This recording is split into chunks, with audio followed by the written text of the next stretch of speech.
evening, everyone. Today is August 6, 2026. The time is 6:03, and this is the Acushnet Planning Board. This meeting is being recorded for future viewing on the town's YouTube page and the local cable channel. We have a quorum tonight. Can I get a motion to open the planning board meeting? Motion to open the meeting. Second. All in favor? Aye. Aye. Can we introduce ourselves, please? Victoria Alfaro, Town Planner. Peter Guyampa, member. Steve Boucher, member. Mark Francois, Chairman. Brian Dishamps, member. Rick Ellis, Vice Chairman. Okay. Victoria sent out the meeting minutes for July 2nd. Everybody was in attendance except Peter Guyampa. Did everybody have a chance to look these over? Any questions, comments, concerns? I'll make a motion to accept the meeting minutes from July 2nd. I second that. All in favor? Aye. We also got meeting minutes from July 16th. We had myself and Steve Boucher that were absent.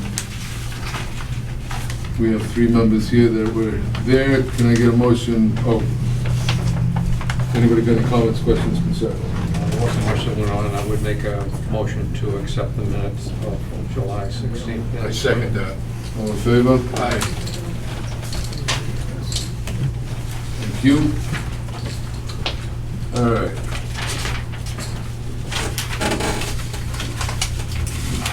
Moving right along, we have a public hearing. Can I get a motion to open the public hearing? Motion to open public hearing. Second. All in favor? Aye. In accordance with Massachusetts General Law, Chapter 48, Section 9, you are hereby notified of a public hearing. The Acushnet Planning Board will hold a hearing on Thursday, August 6, 2026 at 6 p.m. to review a site plan review as follows. Submitted by P.J. Keating Company, property owner P.J. Keating Company, represented by Andrew Mahoney and TRC Environmental Corp. The scope of the work is proposed upgrades and expansion to current quarry facilities, including existing access road, locating of asphalt plant, new asphalt plant storage area, and stormwater management features. Location is at 72 South Main Street, Acushnet, Mass, map 15, lot 17. This meeting will be held at the Board of Selectmen's Meeting Room, Town Hall, 122 Main Street, Acushnet, Mass, 02743, and over Teams. All persons, parties, and corporations interested therein may appear and be heard in relation thereto.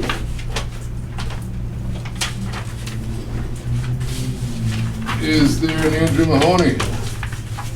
Please, get to the podium, introduce yourself, and give us a rundown.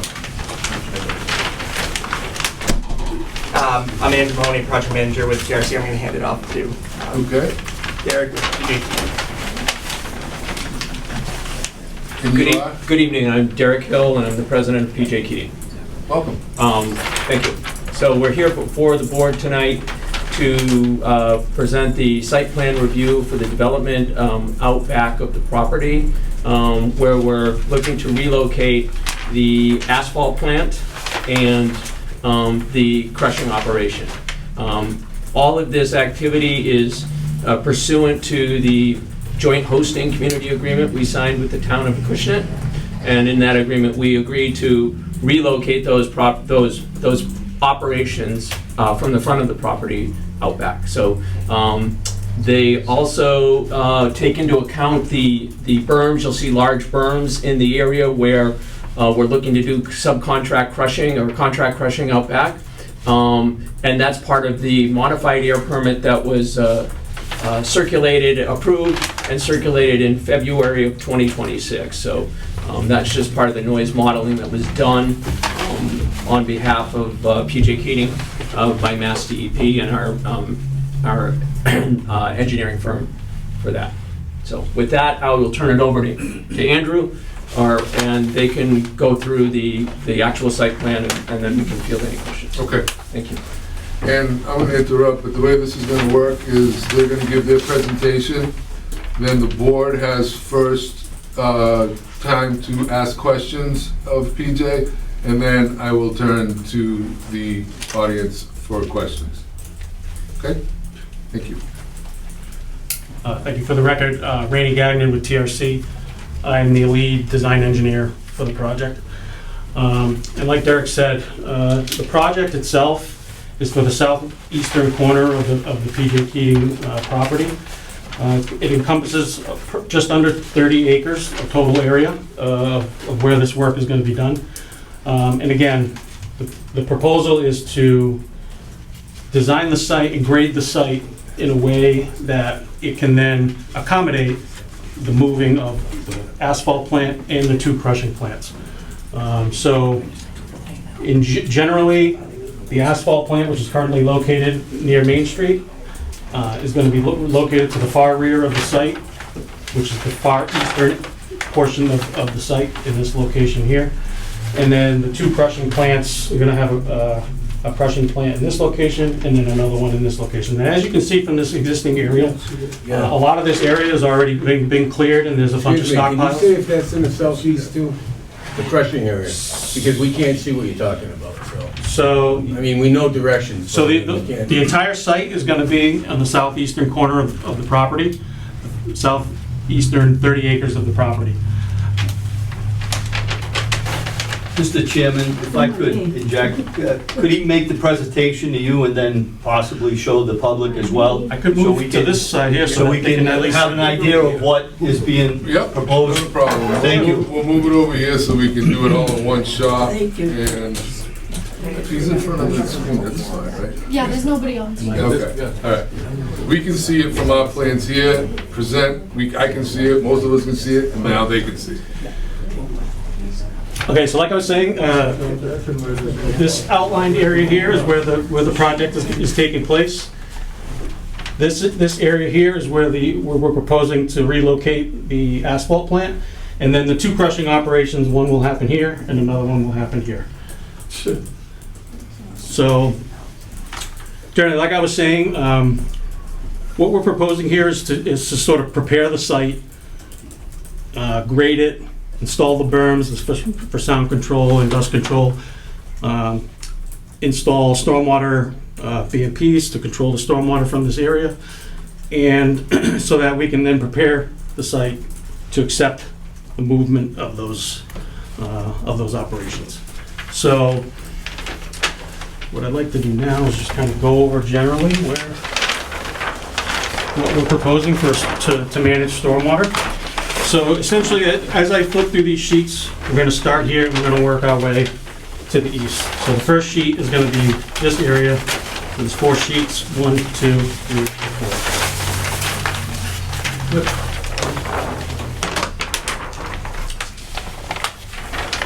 So since we submitted the original plans, we did get some review comments from Merrill. We're in the middle of addressing those. These plans actually do show some of those changes, and I can kind of just go over those quick. They weren't like wholesale changes, so what you see here is going to be a little different from what you guys have on your table. Yeah, because you haven't finished the peer review yet. We haven't finished responding to the peer review. We're probably going to be getting that in next week, Okay. so that obviously we can have them re-review it and Right. get a seal of approval. Yep. But like I said, we already have made a So- bunch of those changes. And so like I said, if you see something different here than what's on the table, that's why. That's fine. Okay, so generally speaking, we have, this is crushing plant number 1 with a 30-foot high berm that's going to have arborvitaes planted along the top of that. I believe we did I don't remember the exact spacing, I want to say they're about 10 feet. And so the plan is to extend the existing haul road. This is going to become what they're calling the commercial road, and so that the customers that are coming to pick up asphalt, they're going to use this shaded in road. We're extending, so the existing haul road kind of comes through here now, but they're going to make improvements to that so that they can have that commercial traffic coming through. We're also proposing right now it's a 100-foot wide gravel haul road. You're gonna see that better on the next sheet. A gravel haul road that kind of comes up from the quarry and then into the crushing operations. So in between those two roads, we have a 6-foot wide grass swale that is gonna collect runoff from the majority of this area as well as the haul road. It's gonna funnel down into this grass swale, which will then discharge into this detention basin. So in low flows, the swale collects the stormwater, goes into the detention basin for additional treatment, and then when that overflows, it comes back out to the outlet here. In high flow situations, the swale will essentially bypass that first catch basin and go straight out. Now, a good portion of this area won't actually make it to the swale. So what's going to happen is this area here is we have a little berm here. This area is going to flow to the berm, come down and get pre-treatment through the sediment forebay and a catch basin, and do, the basin's going to discharge from that. So now, again, we're moving to the east.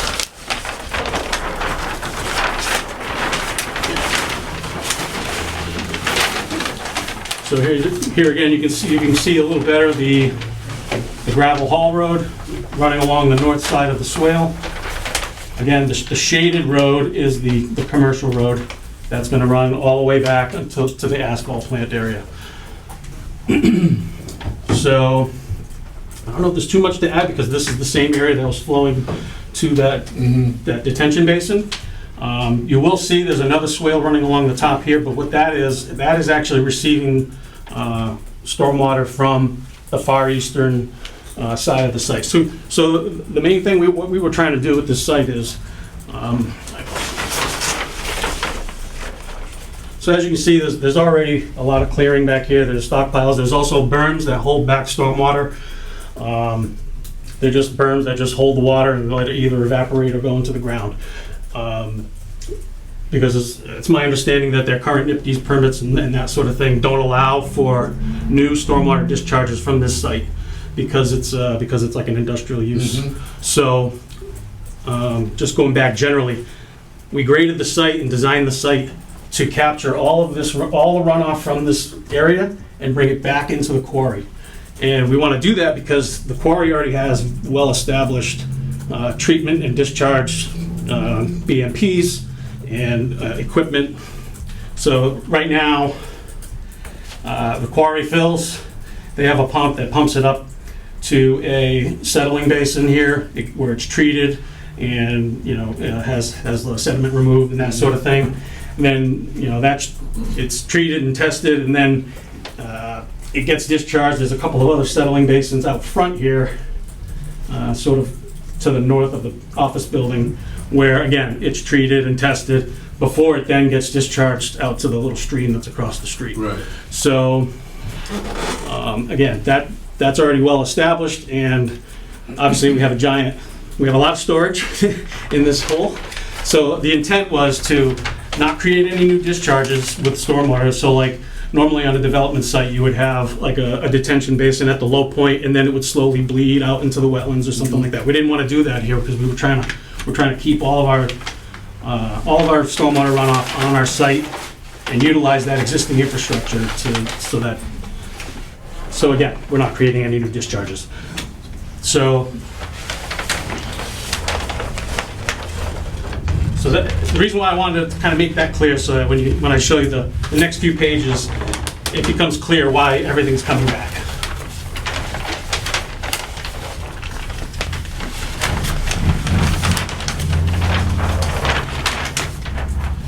So in the existing condition,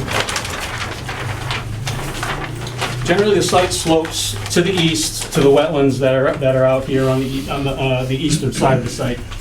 And again, so because the existing topography wants to shed the water to that wetland, we're going to fill in this area where the asphalt plant is going, so that we can then tilt it back, send it back the other way. Because again, there's an existing berm that kind of runs back here, and all this disturbed area, when it rains, it just sort of puddles up back here, and it just gets held, and nothing, happens. But obviously now they want to use this area for crushing operations and that sort of thing, so that's why, again, we're gonna grade this site in a manner so that it tilts it all back and pushes it back into the quarry. So, so now getting to this sheet, this is crushing plant 2, and you can see here essentially the haul road ends at this point because this is the final destination for the rock that's coming out of the quarry, and then the commercial road sort of follows the outer perimeter of the berms before it gets to the asphalt plant area. And again, we have a 30-foot high berm along the southern perimeter with those arborvitaes on top. And then again, this whole area is pitching back to the northwest into a swale along this edge here. And then that swale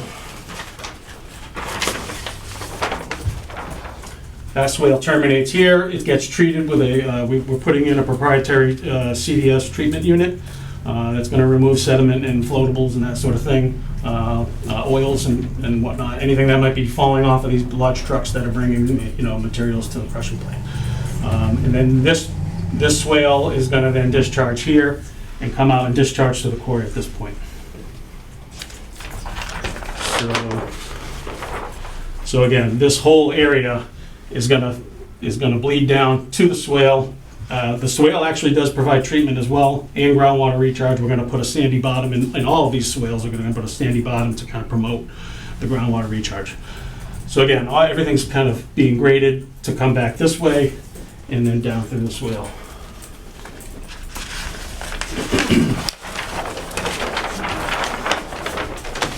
Now, I think one major note is the actual layout of this, of the asphalt plant and the building. They don't quite know how this is going to look in its final form, so I think they're prepared to, and correct me if I'm wrong, guys, that we're going to resubmit another plan when we nail that down, so that I know there was some comments in Merrill's letter regarding layout and parking and lighting and that sort of thing. I think right now, because they don't know exactly what it's going to look like, we're going to call this a conceptual layout, just so that this is essentially where the asphalt plant is going to go and roughly what the components they're going to need. And so it may look exactly like this, but it probably won't.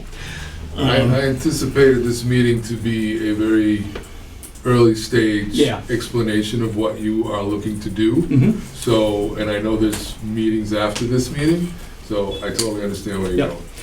So again, this area is where the asphalt plant is going to go. The access is going to come into here, and customers are going to essentially loop around and pick up their materials and go back out the way they came.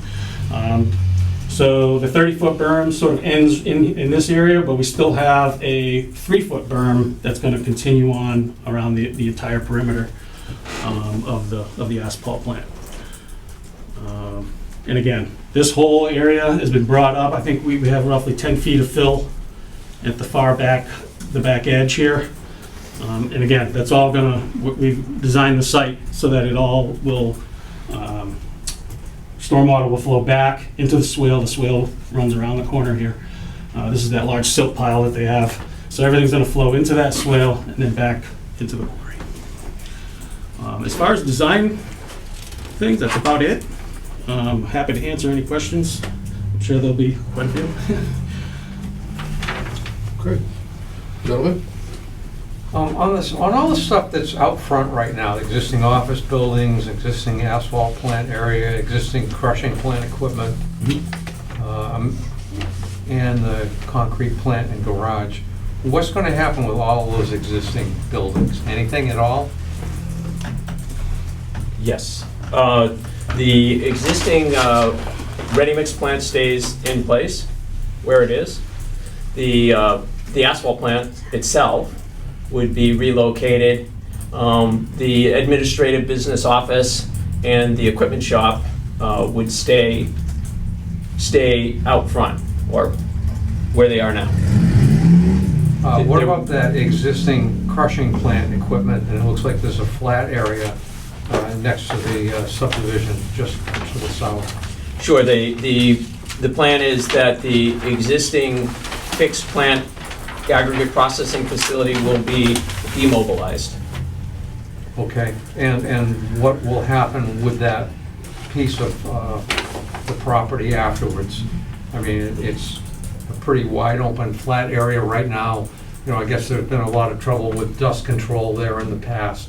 What are the plans in terms of dust control in that area? Will, any area that's not an active area, we would make into green space. You know, Okay, so for example, where the existing plant would be, we won't be mining out front closer to the road. mhm, You know, so that area we would use, we'd do a green area, and we'd also look at stockpiling of coarse aggregates. So no fine aggregates, which would be the ones that are easier for wind erosion, but coarse aggregates, sized material. mhm.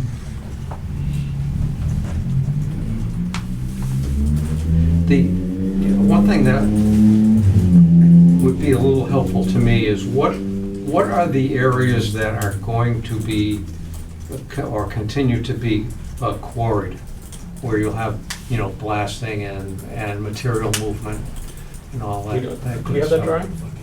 I don't think we have that drawing on this set, no. That drawing is actually part of the joint hosting community agreement. Mhm. So that footprint exists, but we certainly can provide that to you in an overlay map. Yeah, just something to kind of show us where the major sources of activity Sure. are going to be on the site. Sure. Where, I can just kind of point it out just for context this evening. So where we are out in this corner here, this was where the old asphalt plant was, right? So our plan is to do the mining in this area first. So clear and strip, get this ready. This would be where we'd actively mine. We actually shot last fall here, and we'll continue to develop this part of the quarry. Then we have the high tension lines that run through the property, and eventually the mine would go out towards that area. Okay, towards the back. Yeah, so not to the north, not to the south, Mhm. but to the east. And what about the end of it that goes close to the existing settling treatment basin? You know, you've got a pond there right now. What happens between that pond and the existing settling and treatment basin? This area would stay active throughout the development of the mine. Okay, So, but the infrastructure that we talked about, the ag processing place is decommissioned. mhm, And that's part of the modified air permit that was issued in February. mhm. We agreed with the DEP that we would not operate the dry side of this plant with the new permit that allows us to use contract crushing in Area 1 and 1A. Is the quarry itself between the pond and the settling basin, is that going to continue to be, blasted and developed? Not to the north. We have quarrying activity that will continue to happen in this area, Mm-hmm.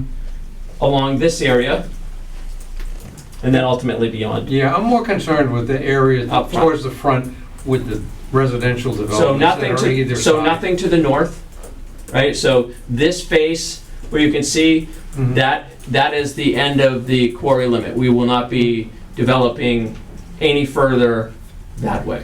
Okay, now, again, you've got that water elevation on the existing quarry, and then you've got that settling treatment, so that settling basin. What happens in between there? This would ultimately be mined, Okay, or eventually, once we hit the finish elevations, this would also be a place where we would bring back the fines mm-hmm. and put that in the quarry itself. So we use that as part of the reclamation once we hit final grades. So are you saying the fines is all the stone dust that used to be piled up back there? Is that what you're gonna put back in the quarry? That's correct. When you say fines, that's the That's stone correct. dust is Yeah. gonna go in the quarry? The fines, yeah. We manufacture, wash manufacture stand is stone dust, Right. and that's a product that we use in infrastructure for ready mix concrete, hot mix asphalt, septic designs, all of that, so. I'm gonna have to reiterate, please wait until the end to ask the questions, because then you're gonna have to give your name and introduce yourselves for the record. So just please wait until the board is done with their questions. You will have your chance to ask questions as well. In the existing agreement that you have, right now, I'm looking at the thing that I'm most concerned about is that area. And if that area is going to stay, unstabilized and wide open, then the subdivision or the residential areas on either side of it are going to continue to have dust problems. That's all. What's the plan? I would be interested to see how the development is going to proceed in that area that's between the two residential developments. Now, Particularly some sequencing so that that whole area doesn't become a dust bowl, for the next 10 years and nothing's done to stabilize it. That's from my end. That's what concerns me right now when I'm looking at this. What's the depth of that area right now? The area that he's talking about, give or take. We have the. We do? Yeah, I think we're minus, We have the existing condition here.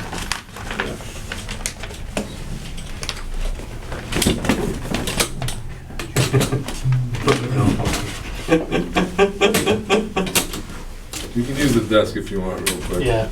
Total depth of the quarry at the moment is minus 350. Minus 350 for the total. That's the total depth of the deepest section. Where we are at the deepest point. The deepest point is minus 350. Yeah. Now, I'm just curious on what the depth is where Rick is asking, that section in between the two ponds, what is, and then you're gonna restart mining in that area. I'm curious on how low that area is to grade, give or take. Yeah, right around there. we're about 100 differential, 100 plus differential. Yeah. So about minus 234. Okay. And then as you come up towards where the settling basin, then we're minus 58. And your name, sir? Rob Robinson, VP of Aggregates for PJP. Thank you.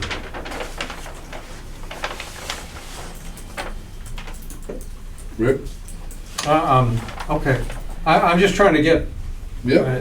the whole project in my head in terms of, what's there right now, but what the proposed final development of this is, or the development areas. That's what I'm really interested in, because that's going to have the most effect on what happens, what the effect is on the two residential areas on either side. It looks like the stuff in the back, there's nobody there anyway, there's nobody around there. So, other than you're going to have environmental concerns in terms of silt runoff and relatively clean stormwater runoff out towards the back, that should not really affect the two residential areas closer to the front. So the sooner that can be graded and stabilized, I think the better off everybody's going to be. And that's the thing that I'm really interested in, is that development, what the progress is going to be, what the final outcome is going to be, more or less, and how long that whole front area is going to continue to be unstabilized and a potential dust producer. That's where I'm headed. I'm trying to get a good idea of that. That's all. Okay. Now, out of curiosity, we're getting back to the dust, because I know the dust has always been one of the major issues. Does the majority of the dust come from, and I just don't know, does the majority of the dust come from the crushing area, because it was up front between the residential area, and it's up high, and now that's gonna be put in the back where there's less to none? Was most of the dust that came was from that, or was the dust coming from actually digging in the quarry? I think you've got a little bit of a cumulative effect, right? So there's certainly dust that occurs during blasting operations, and we have best management controls on managing our shots and managing that, and we go into great detail in that in the joint hosting agreement and in the earth removal permit. So you have that as one potential dust source. So managing weather, understanding, wind direction, strength of wind, low cloud cover, all of those things go into the decision to blast or not blast. So that's one source. Then the other source would have been the aggregate processing facility itself. When it was operational, it was not enclosed, so that would be another source, right?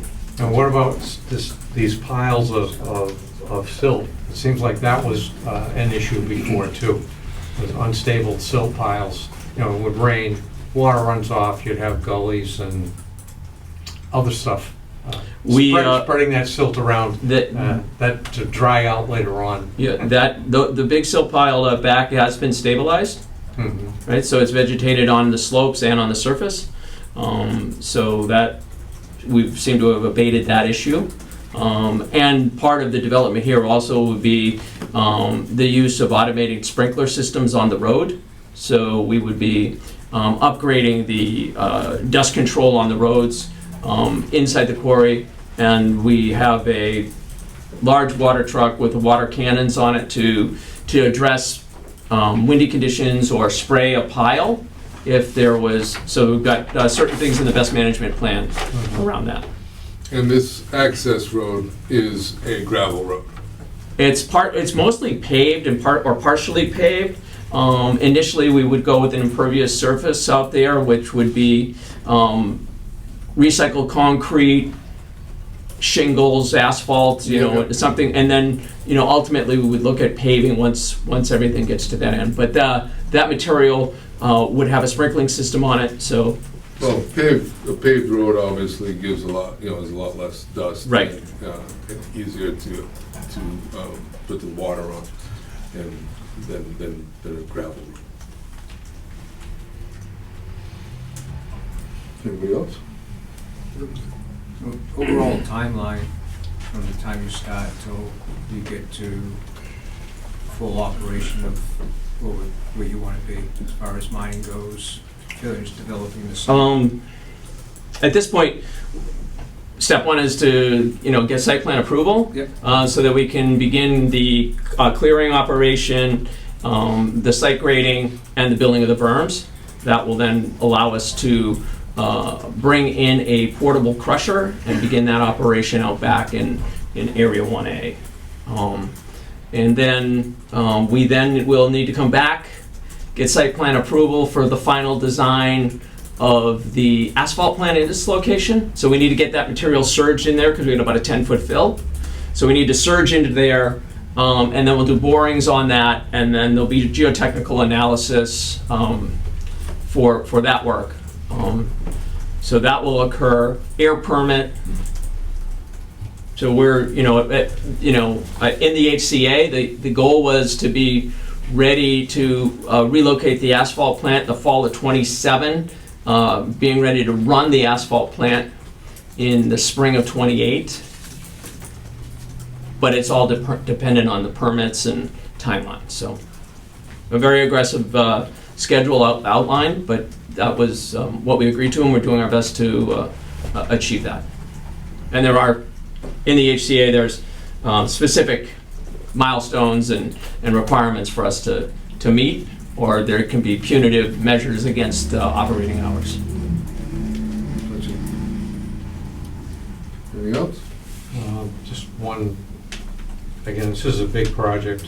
That area where the existing crushing plant equipment is, there seems to be a big disturbed area, not just where the plant is, but also to the east of it.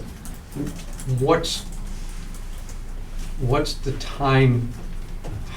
I'm trying to get an idea of the timing of some of this. Is that area going to be part of the quarry eventually? Is that going to be quarried, blasted out, and? No. No. No. what is the ultimate plan to deal with that flat area and the area where the existing crushing plant equipment is? We would be using part of that area for, equipment staging, material staging if necessary, and then we would create green space. Okay. I mean, obviously while you're moving things around, there's not much that's gonna happen to that area in terms of stabilizing it. What I'm getting at is how soon can that area be stabilized? That's the area that's closest to the residential stuff. I'm not aware that in the past, even in the past several years, that area has been a concern for wind erosion and dust. Okay.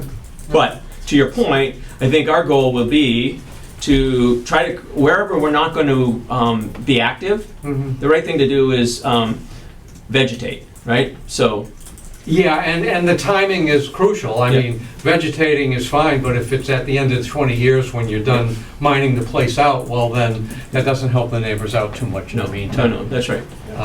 That's why I keep asking that question. Yeah, no, and there are specific guidelines in your in your earth removal bylaw, in the soil bylaw, Mhm. that undisturbed areas get vegetation. So areas that aren't being actively used would be reclaimed, and we'll be looking at Yeah, that. I mean, the sooner the better, I guess, is where I'm headed. No, we hear you loud and clear.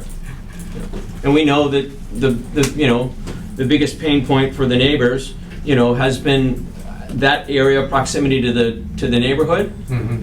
and the dust, noise, so all of that. So the less impact we have in that area long term, the better that is for PJ Keating and better to the neighbors. Yeah, and of course, in the short term, the sooner that area can not be an area that's contributing dust to the neighborhoods. That's where I'm headed. Yeah. You're the guys that are controlling the construction and the equipment and all that, and that might not be such a high priority in terms of material removal and processing and all that, but it is a big deal for the neighborhood. So the sooner the better. Yeah. Is the asphalt plant in operation right now? Yes, sir. And it'll stay in operation until it's ready to be moved? Correct. Do you have an estimated time until that quarried out? That whole area, how long do you expect that quarry to be actively mined? Driven by the economy and, Yeah. Volume and all of those sort of things. 50 years, 10 years, 5 years? Yeah, 30, 40 years, Okay, somewhere in that area. It will be several decades. Correct. Yeah, okay.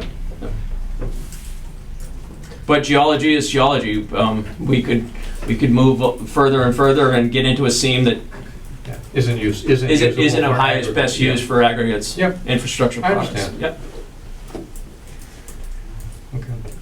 Anything else before I move to Yeah, the... I'm all set. Now, I'd like you, if you have questions, I'd like you to please raise your hand when I call on you. I'd like you to give Victoria your name nice and clear so for the record, and then you can ask your question. Please don't start talking over everybody and become a shouting match back and forth. If you have a question, I will call on you. You will have time, but please just wait your turn. Name and address. First one, gentleman in the back.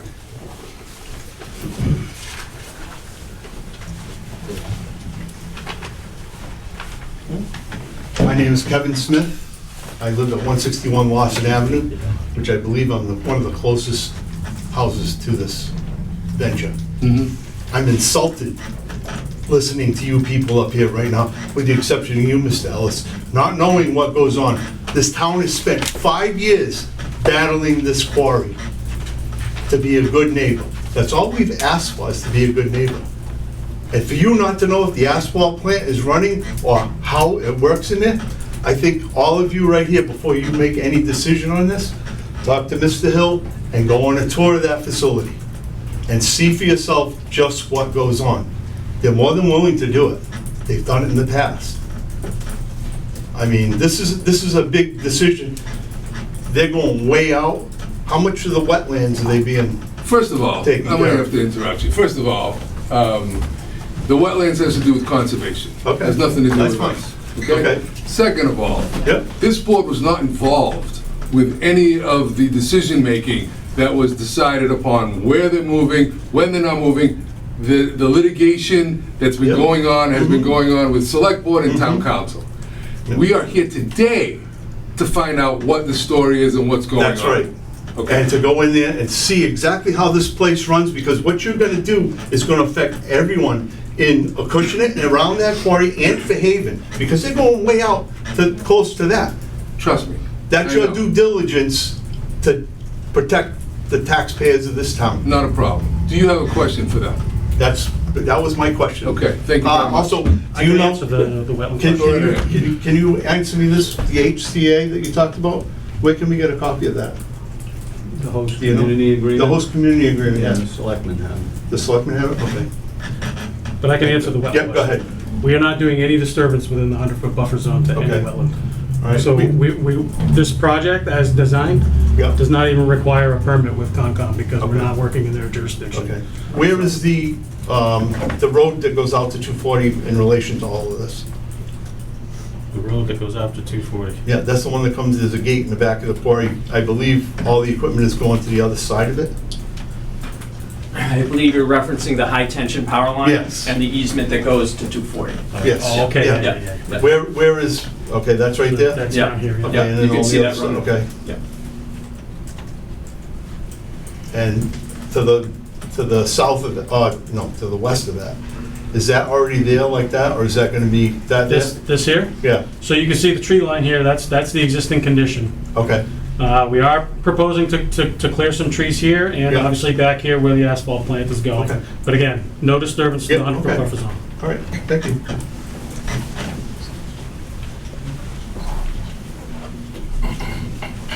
Anyone else? Please. Mr. Chairman, could I approach the Please, introduce yourself, please. Christian D'Souza, 46 Lower Keene Avenue? Thank you. Thank you. The one question I have is, what is the ultimate clear cutting? Clear cutting would be, Not the area, the amount of clear oh, cutting. the amount of clear cutting is, I believe it's just over 12 acres. Now, as far as I'm concerned, that acts as a buffer zone and a sound barrier to the residents that are, right next door. I don't understand, with all of the area that they have available, that they have to clear cut more area and create more impact to the neighborhood. As far as, to the best of my knowledge, the HCA was in part to create less impact to the neighborhood. Crushing plants right on the property line, I mean, they have adequate area to erect that facility and create that noise. It doesn't need to be right on the property line. I mean, there's so many existing properties that are gonna be adversely affected. I don't care if they build a 50-foot berm. We're still gonna be impacted. I don't have a problem with them retooling their site, but this is clearly gonna be an additional impact to the neighborhoods. And again, they have adequate area. Why couldn't they center this production more instead of along the property line? It doesn't make any sense.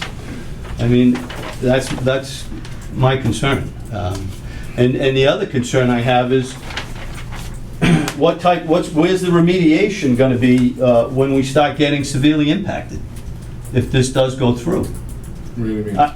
As far as recourse to the residents. I mean, once this is in place and we start getting impacted severely again, what's the recourse? I mean, I just think for everyone's sake in this town, that they should be centering this production, create that road, bring it to the center, do all of the construction in the center, and lessen the impact.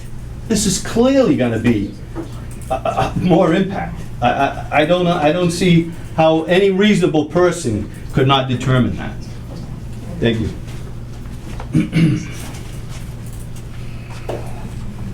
Anybody else? Hi, Jerry Young, 47 James Street. My question, and like an old lady standing. Oh, I'm sorry. I understand that they're looking at the environmental issues, and that's probably your issue as well. However, I would like to know who gets contacted about safety. I have a grave concern about the trucks coming out of there now on South Main Street. As we all know, that's the main road between 195 and the center of Acushnet or Rochester. There's no other way to get past that. I go down that road at least 2-3 times a day. There are times when those trucks come out into the road. If you're coming from Fairhaven, the trees have grown up. Sometimes you can't see them till you get almost on top of them. Is there any way there is a safety concern that we could make to make them have flashing lights or a lighted stop sign at the end of their driveway so these truck drivers are more aware that there's traffic coming down? Good question. Because they're very heavy trucks. You know, you and I both know. It takes a lot for them to start up, but it takes even more for them to slow down and stop. I know that PJ Keating is going through a big expense to try to appease and do the best they can. And if it means putting up a lighted stop sign, or even cutting back some of the branches so there's a better view down the road, I don't think they would have any Even a issue. flashing light for the people coming up and down South Main Street, and a red sign for the driveways over there. Because there are people that are not aware that they're there. That falls kind of in the DPW jurisdiction. Okay, that's what I wanted to know. Yeah, that kind of falls in the DPW jurisdiction. But if there comes a point that there is any kind of safety issues, I'm sure there would be no issue cutting back trees or putting any kind of lighting or signage to help the traffic. Thank you. I have a second question. Is that Please. okay? Where did you say the power lines were? So the power lines run north to south. Okay, you're building on the other side of those power lines? We're building on both sides, actually. Okay, Yes. that's heading towards the power lines, towards Main Street and Acushnet, to the center. of Main Acushnet. Street's on this side, on the far side. So this is going way out back. Because I'm concerned too also about the wind and the dust. I was one of those people greatly affected by the gray, sticky dust and dirt that came all over my house that you just couldn't get rid of, so I do understand. Okay, thank you. Thank you. My name is Diane Avram, 26 Pembroke. I've lived in Acushnet my whole life, so I've gone through many different companies. My problem is, years ago, I had horses, and we used to ride back where the plant was many years ago. Is this where the plant is going back to? There used to be an airport back there many, many years ago on the side of the high tension line. Yeah, that's where it's going. That's where it's going? Yeah, It's going behind the high. Right, with the old airport. where the old airport used to be? Okay, thank you. Anybody else? Yeah, Mike DeRosa, 104 Wing Lane. What are you currently, your production right now, as opposed to 5 years ago? What's the percentage of your production? Because I'll tell you, it's been fantastic as far as I'm concerned the last 2 years. Because I don't even know you exist, and that's what I want. So, what is the production right now? And after you move the asphalt plant and you stop working 16, 18 hours a day again, start generating the dust again, what's your capacity gonna be? I know that's a approximate question, but you're 40% now of what you were doing 5 years ago? You're 20%? That's pretty easy to gauge, right? Any idea, Derek? Yeah, so I think your number from 5 years ago to now, we're currently importing all of the aggregate into the property for the asphalt plant and for the ready mix plant. You're importing it. importing it. So right? you're not that's tr- producing it, you're actually bringing it in. We're- You mean, yeah, then you're breaking it down, then you're shipping it back out. right? We're it's already processed, so it's coming in as a finished aggregate source, and then going through our asphalt plant or a ready mix, or the ready mix plant. We just started to open up on a limited basis customer sales for aggregates. I think this month, or the month of July, we did about 5,000 tons of aggregate sales. So we're just ramping that business back up because we've been shuttered for years. It takes a while to bring them back. We did about 250,000 tons of hot mix asphalt last year in Acushnet. So I would think your comment about 40% or so, we're probably operating about 40% of where, 40 to 50% of where we think we'll be on a peak year, given the economy, given, DOT work and so forth. So strictly, starting to blast again, starting to produce the dust again, is strictly an economic issue for PJ Heating, correct? I'm not sure I follow. In other words, if you stay producing it like you are right now, as opposed to going back to, like I said, pre-2020 levels, right? For lack of a better way to say that. That's, because I have zero trust in any of you, zero. I mean, I've been living there for over 30 years. And every time we brought this to the attention of the town, the only people that started getting involved with the Board of Health. I'm sure there was, definitely what is it, the old thorn in the side. But all I can speak for is myself, is that you've been a great neighbor in the last 2 years. Yeah. You have been. I don't want to see that change, because like I said, I can't state this enough to you right now. I don't trust you as far as I can throw you. Exactly. Well, our goal is to be a good neighbor, and we're trying to prove that, right? And we're doing a lot of things to create that goodwill. I understand your comments, but in the HCA, there is specific provisions about our requirements to be compliant with environmental, noise, dust, odor. Those are in the air permits, they're in the HCA, and there are specific call-outs in there for enforcement, so. And I understand that, because believe me, I walk my dog around there twice every day. I know there's monitoring, I know that. There was monitoring 5 years ago, and it still didn't stop you from doing what you were doing. So once again, you can put up everything you want to talk to me about right now, but the enforcement part, and once again, that's probably not, it's not really your concern as much as the state and the federal government. But I think the process, and to the chairman's point, it's the beginning stages, and I get that. But I feel that there's no way this can move forward without the Board of Health being involved, because they know what those ramifications are. I mean, to me, they're the only ones that really stood by us. They really were. This is the planning board. These gentlemen are coming in front of us to kind of just show us where they're relocating things. We have nothing to do with the dust, the noise, any of that. That's the Board of Health. And if they go into wetlands, or if they go into the woods, that's conservation. Stormwater, also conservation. We are here to see where they're planning on going, make sure they're not too close to property lines, make sure that they do what they can to mitigate the dust with the 30-foot berm and the trees. We're here to see where everything is going, the road, the access road. That's what we're here today to talk about. There's multiple parts of the town that are involved in this. Whether we agree or disagree is not the end-all be-all. And again, years before any of this gets going. First meeting here. But I guess my question would be, if we give them the permit again to do this, do we now have no recourse down the road again? Because that seems to be what's happened 30 years ago and 50 years ago, and for as long as Warren Brothers going back to that time. It's just the fact that I know it's the beginning, and I know you're looking at property lines, just like you said. You're looking to make sure they stay within the footprint, and they don't cause a lot of problems. It doesn't take a rocket scientist, there's gonna be problems.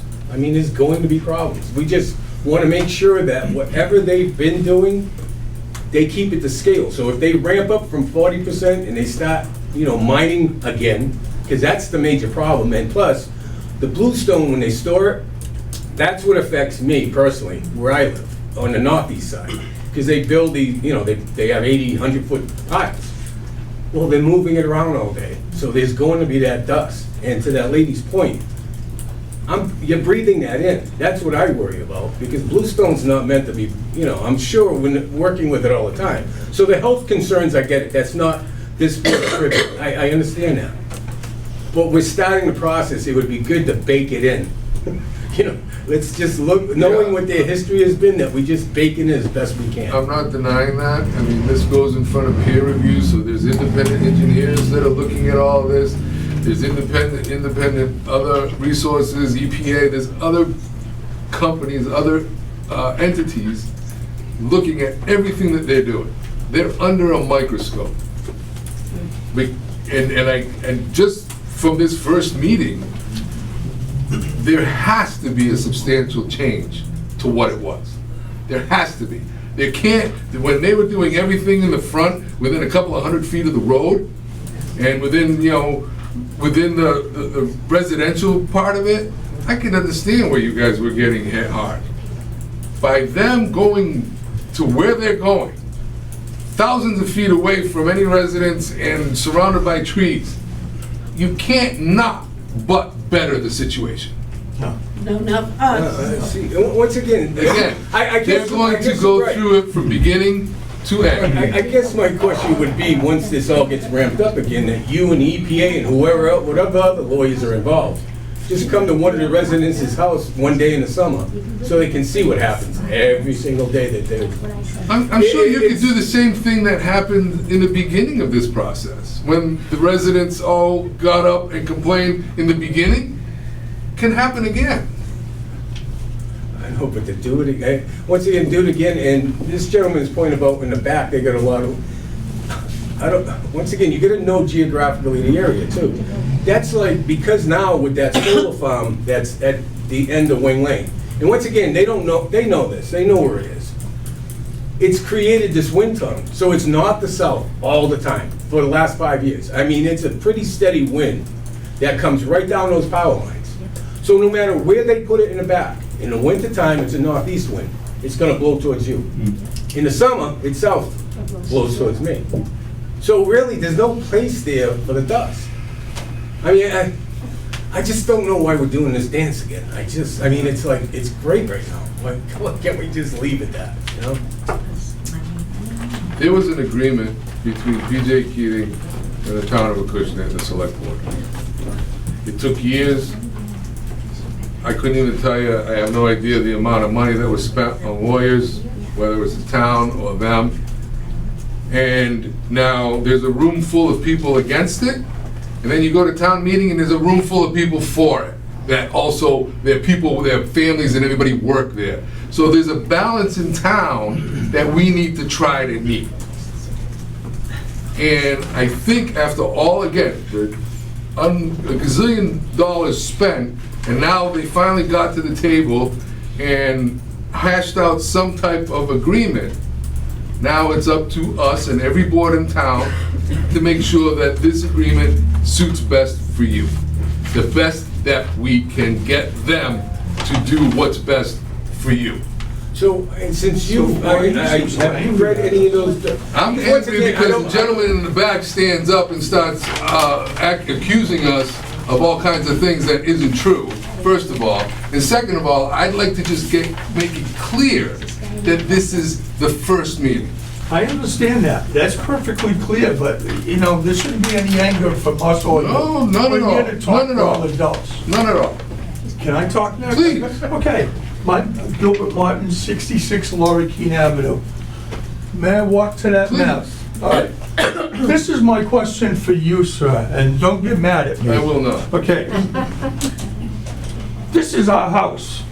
It looks like a big buffer, those trees. It's not. I'm gonna tell you what. This is all downhill. This hall road that they've been using is so loud, I can't even watch television. My living room faces that hall road, okay? Okay. I recorded it and played it for the selectmen, and they never came back to talk to me. Okay, I never returned my emails to them. I sent them the recording, how loud it is in my living room. That's when they were doing the tar plant at night, and all the cowboys that they subcontract to haul their products gotta use their Jake brake on that hill in and out. All right, and it disturbs our sleep. It disturbs the entire neighborhood. Now, you say that this is gonna mitigate the noise. I would ask you, I'm inviting you all to come to my house and have them just run a couple commercial trucks and that big loader back and forth that they use. You're gonna find that this is more like an amphitheater back here. Because of all the water in the wetlands, as you all know, sound travels further and louder over water. Because this is all water back here, which this map doesn't show, we've got the only dry spot that can get back there to those power lines. Every other street here is knee-deep in water, year-round. And the noise that comes out of there, I'll put it this way, at the feast, I can hear the conversations of the people. Okay, the sound actually amplifies over here. And my question is when would you like to come to my house and see for yourself before you act on any of this permit? Can you tell me where the gentleman just... I live here. Can you tell me where the 30-foot wall would start? The 30-foot berm, so all of the work we're proposing is within this dashed area. So the 30-foot berm is gonna start here, run along the south to this point. There's a gap for the power lines, and then essentially here, we start up another one and it goes all the way. Okay, so what you're telling me is to mitigate the noise for the trees, the birds. Do you guys realize in the last decade, when you cleared this out, where the airport used to be, that now we can hear in our house the sounds of the highway? That's a little bit over a mile. It's like 1.2 miles from my living room. And I can hear all the traffic on 195 just since they get rid of these trees and these trees. This stuff wasn't here. They actually used to pump out their quarry water and flood this property right here behind me, right next to Mr. Smith's house. And the quarry, that road goes right next to his house, is right there. So the impact on the neighborhood has been nice with them shut down, but the answer isn't to get bigger. We've been fighting this battle 35 years I've lived there. 35 years. We started in this little room. We moved to the Council on Aging. We went to the firehouse. This has been ongoing. The answer is not to make it bigger. So that was my question. When would you like to come to my house and see the impact on how we're forced to live? That's all. I'll leave you my phone number. Mr. Chairman, if I could Please. interject again, Please. and to clarify, the public, although there's an HCA in place, the public had absolutely no input. That's That right. that was not a public forum. You stated that we went to the school, the town meeting, and were in favor, we were opposed, and then we were in favor. There was no review by the public or input from the public regarding this HCA.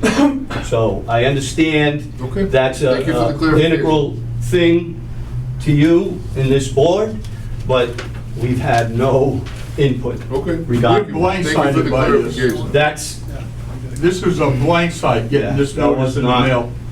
And out of nowhere, the answer is not to increase the size. The answer is to stay within your boundaries and keep it quiet and clean. That's it. where That's we all we were at ask. the last time we had an agreement, and all of a sudden this stuff. That's another question, I'm sorry. Go ahead. What's this? How on earth is expanding gonna make it better for the neighbors that have to live there?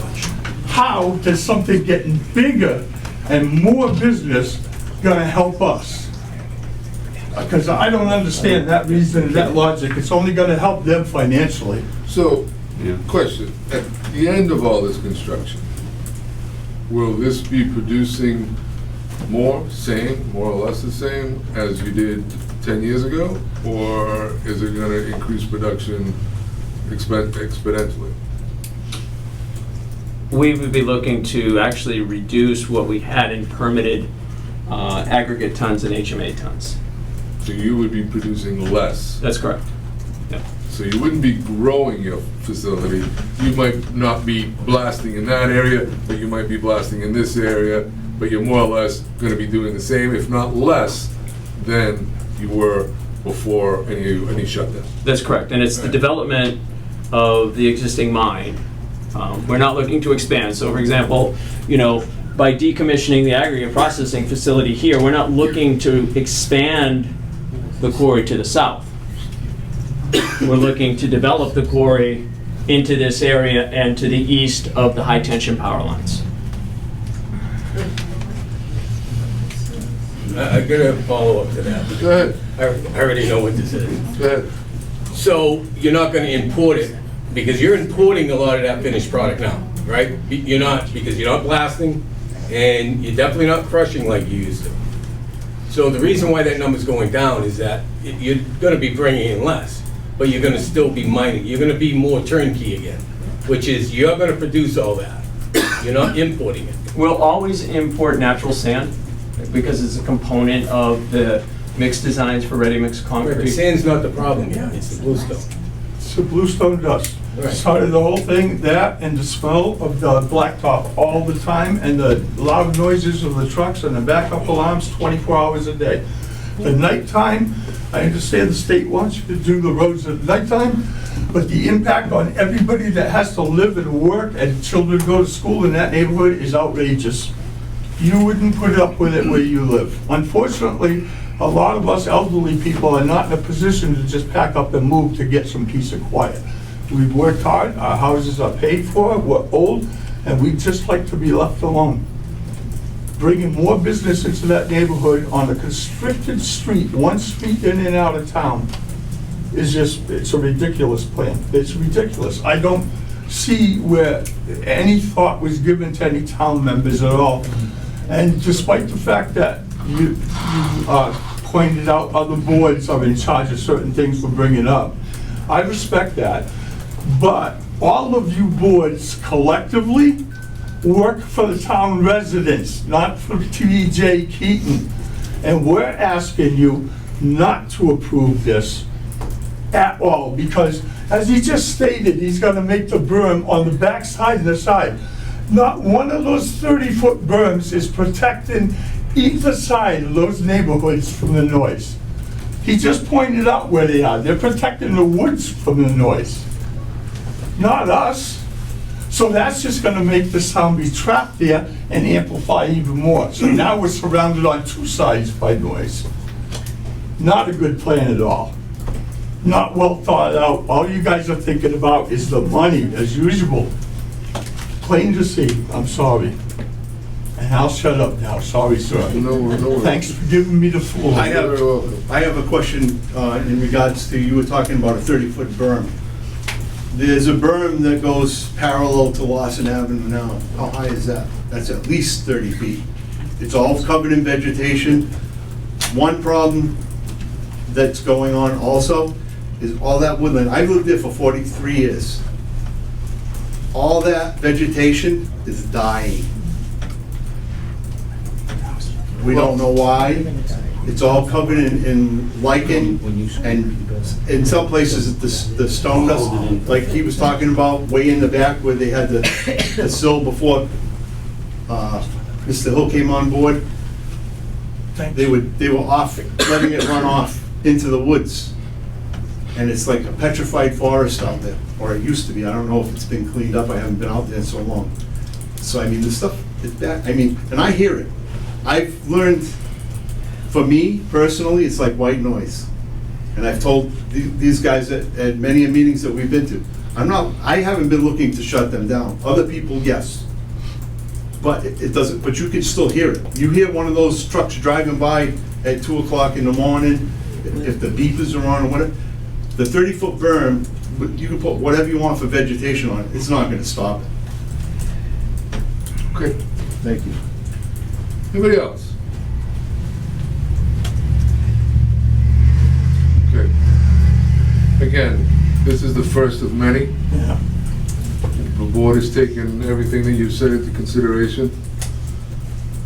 They still have to make changes to the plans to abide by peer review. And then they'll come back in front of us. I'm sure they gotta go in front of some of the other boards still. It's an ongoing situation. All right. Mr. Chairman, is that peer review from the planning board, is that public information as well? Yes. It is. Thank you.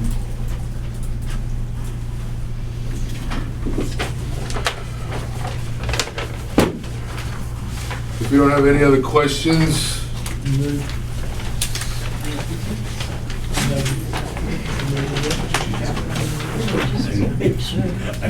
I'd like to continue this meeting, gentlemen. There are a few dates ahead. We have August 20th, we have September 3rd, we have September 17th. Do any of these dates? What do you want, longer? We'd like to come back before the board, August 20th. August 20th? If we feel we'll have enough time to finish the peer review comments for the engineering firm. We've addressed the Board of Health comments that were submitted to the planning board, and we'll add the additional kind of request from here. I don't believe our peer reviewer will be able to have their response by then, just as an FYI. So I think it would still, their sign off. So if we, how long do they usually need to turn it around? It depends really on the review, but if you're submitting it next week, a week or so is not enough. Is not enough. At least 2 weeks, yeah. So I'll leave that up to you, I just wanted to mention it. Well, I guess it's one of those things, if it doesn't come in, we can just ask for a continuance before we even come, right? We just haven't, Yeah. if it's not, we haven't gone back. We can't continue. I usually when you tell the public it's on a certain date, you kind of expect it, and then they never hear about it later, and before you know it, they're showing up here on August 20th, and then we've continued, and they get all upset because they didn't know it got continued. And I know you're trying to get this done as soon as possible, but to kind of hit every point, why don't we go to the next one, which is September 3rd? Fair enough. Gives you approximately 4 weeks for you, for us, for Gives everybody everybody. plenty of time. And it gives everybody plenty of time. And I'm also gonna throw one last thing out there, and then the gentleman left. There isn't a 30-foot berm over in that corner right now. The existing area here, where it's vegetated, there is a berm, but I don't believe it's 30 feet. We'd have to go look at Go a that. little bit further with your finger. No. A little further. Nope. At that section right there. Nothing If yet. there's anything you can do, Yeah, it would be appreciated by them. Yep. And it would be appreciated by us. If there was, that gentleman and those residential homes are the closest, the other ones to the north, there's no work, there's no change, there's nothing that's gonna happen up there.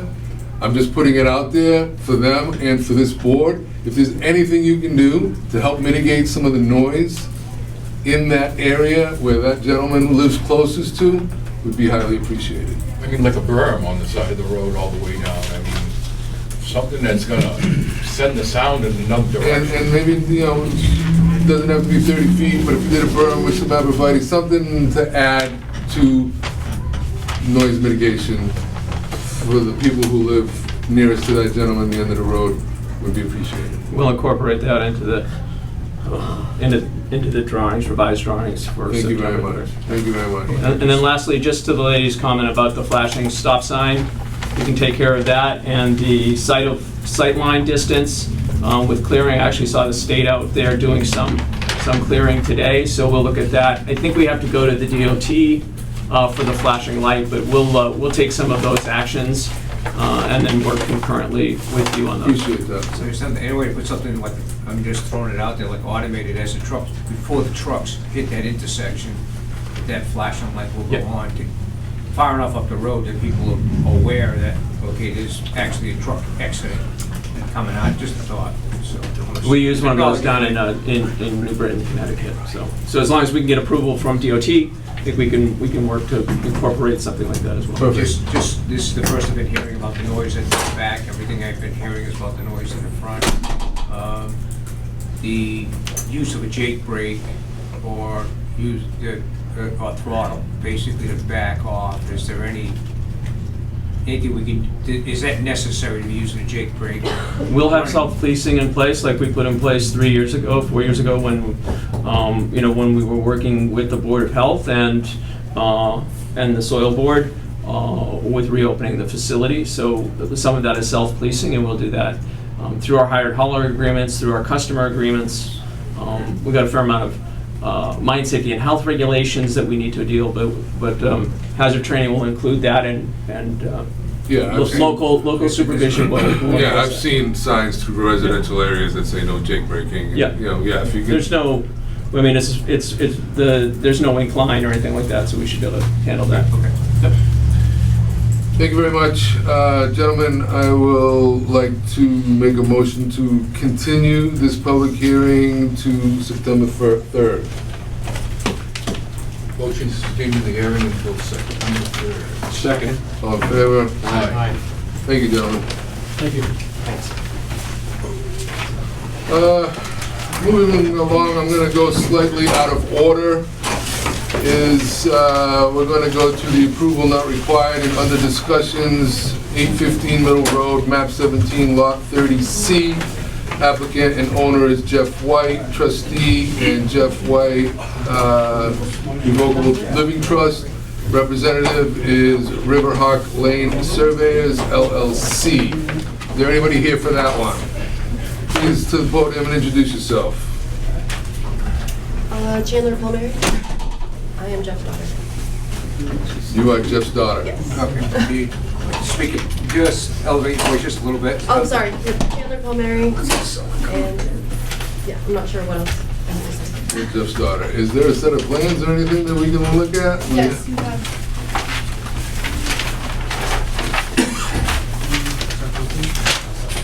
I think it's underneath. Yeah. Well, as straightforward as it gets.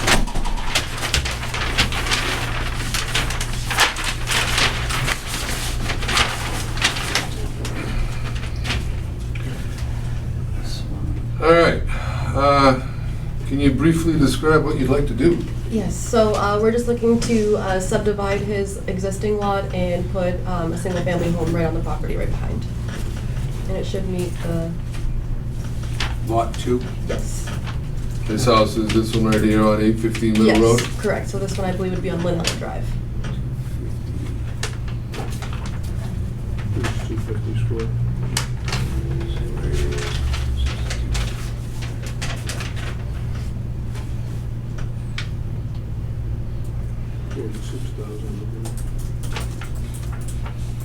Relatively self-explanatory, you got the frontage. They could have mentioned even. Yeah. I mean, this area, this frontage, that's really the only thing that we can comment on. Yep, this area, this frontage. 60 drainage, yeah, but the road, is there really road frontage we need to have? It doesn't need to go all the way, it just needs to meet the frontage requirement. What are you talking about? Steve mentioned that the road, We sorry, got 150 foot doesn't of go road all frontage. the way. Right, exactly. Oh, yeah, as long as they Yeah. have 150 feet Yes, of frontage. yes, they meet the requirement. Yeah. Yeah, it's 250 feet long total, and 150 feet on Lynn Allen Drive. Would you happen to know where the septic system is for 815 Middle? No, I don't know where that would be. It's right behind the house. My name's John Palmieri. I'm her father. Okay. The septic system is right behind the house at 815 Middle Road, between, that would be to the south of the pool. Yeah, I mean, that It's the pool- makes the sense. pool shown on that plan? Yep, Yeah, so it's just south of the pool. right.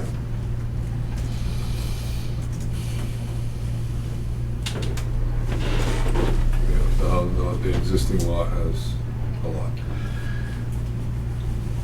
Questions? I'm all set. I don't. I'll entertain a motion. I make a motion to accept the plan as presented. Second. All in favor? Aye. Thank you. Thank you. So they're just gonna sign the Mylar? We need one of these signed, right? Yes, please. You want to start it off? Yep.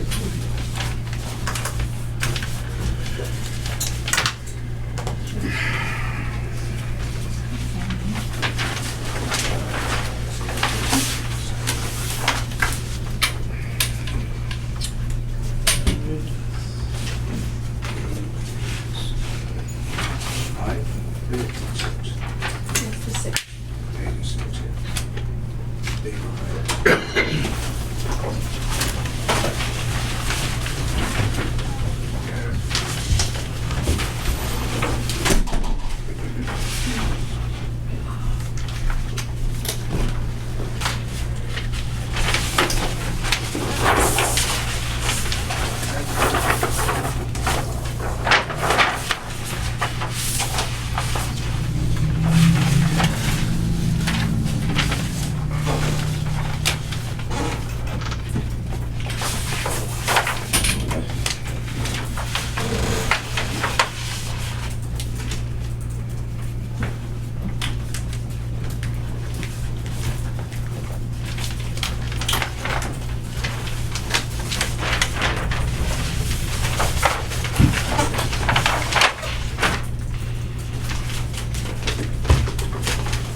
Okay, moving along.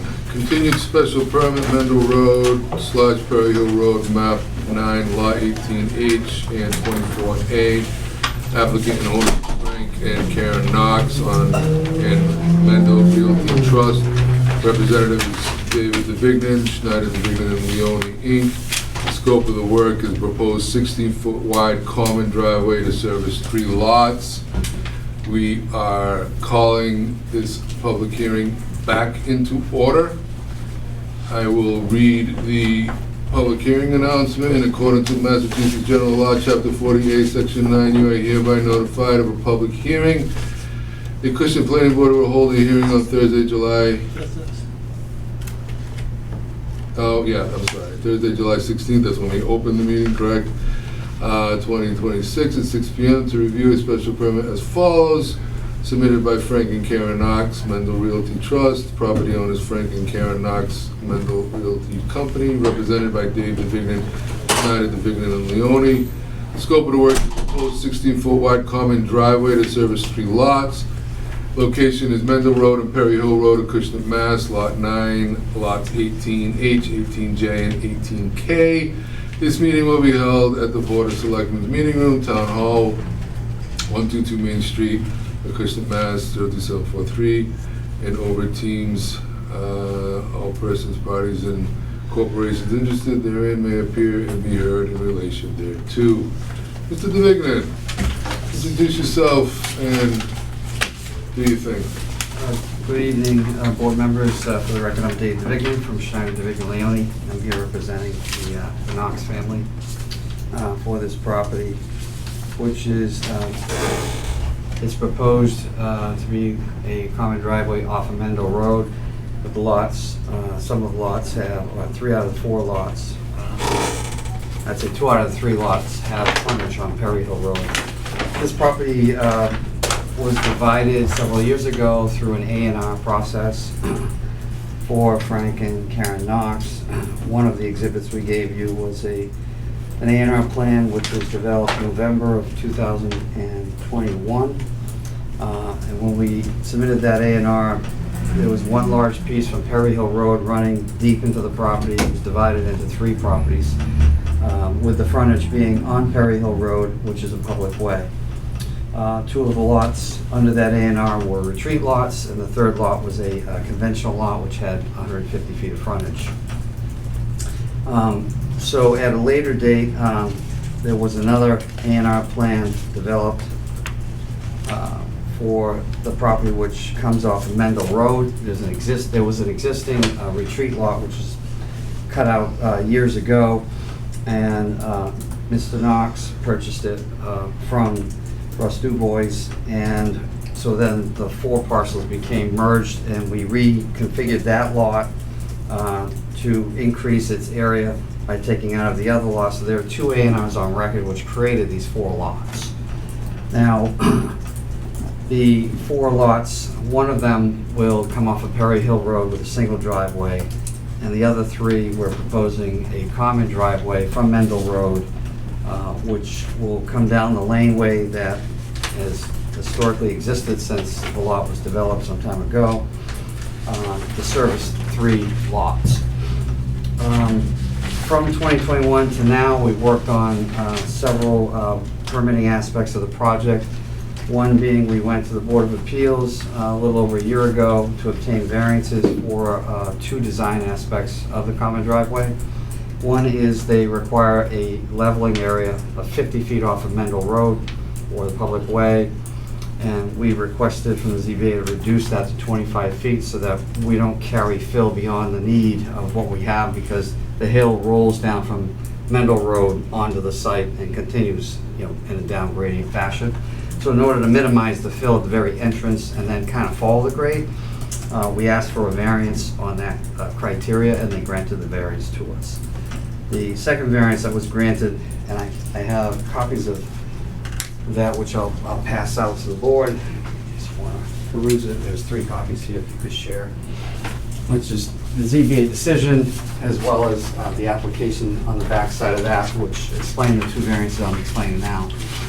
The second variance was a radius. They require a minimum radius point for when a common driveway takes a turn, and we have a tight turn on the first leg of the driveway. There's basically a straight shot, and then it takes a left and follows the property line, and then it takes another right and follows the property line. We in order to meet the radius requirements, it would roll the road all the way out into the middle of the lot. So we asked for a variance from that criteria, and we were granted the variance. So that set us forth with, solid design for the common driveway, which is proposed to be 16 feet wide in compliance with the common driveway bylaws. All other aspects of the design complies with the common driveway bylaws that Town of Acushnet has. You can't have more than 3 lots. We have 3 lots proposed to be accessed by this driveway. From there, we went to the Conservation Commission to obtain order of conditions for that portions of the work that was within the 100-foot buffer zone, and we have obtained order of conditions, and they're active to date. After that, our next step was to submit for a stormwater permit with the Stormwater Board, which is actually the Conservation Commission in this town, at which point that was put out to peer review. So the project was peer reviewed by Merrill Engineering. There were, I think, 3 peer review letters issued, and we replied, and then we got to an end, and the Conservation Commission, acting as Stormwater Board, approved the stormwater permit after we got through the peer review I think the month of June, if I'm not mistaken. So then we filed for the common driveway. A common driveway in the Town of Acushnet requires a special permit to be issued by the planning board, which is, it's allowable under the bylaws, but you have to get a special permit from the planning board in order to have the common driveway and utilize it. So we filed that permit application. We didn't present at the last public hearing because I knew that we didn't have a full board. In a lot of cases like this, we like to have a full board for voting purposes. So we're actually presenting the project first and foremost tonight. It'll be our first actual public hearing. And I'll walk you through the plans. The plans are drawn at a 20 scale so that we can get the detail that we need to on the plans.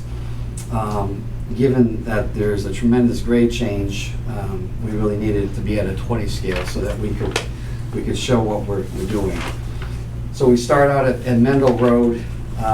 There is a gravel driveway that was carved out years ago for the retreat lot, the very first retreat lot, which is this lot down here. The person who purchased the property originally purchased it from Russ Dubois, and they started development. They did some clearing, they put in a rough driveway, next step was put in a well, and then I'm not sure what happened with the family, but they decided they stopped all construction at that point, and then they turned around and sold it to the Knox family. So we have an existing, and that's actually shown on the plan as a dashed line that you can see. The driveway pretty much follows it. The balance of the 16 feet will be built towards the north. And once you get 50 feet off of Mendel Road, the driveway just follows the existing contours. We're not bringing in loads of fill to build this thing. The concept is, once we get past this first point where we got to break from Mendel Road, which is up at elevation 115, and we have to get down to about elevation 110, and then we pretty much follow the contours throughout its existence until we get to the very end. So it's a long, straight, there's a barway here, there's actually stone walls on both sides, as you can see, that we've located. The wall on the north side sort of disappears as you get deep into the neck. The wall on the south side continues as you go down.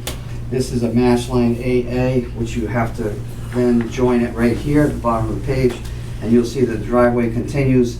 And then it actually takes a left-hand turn once we get to the property line of the very first lot.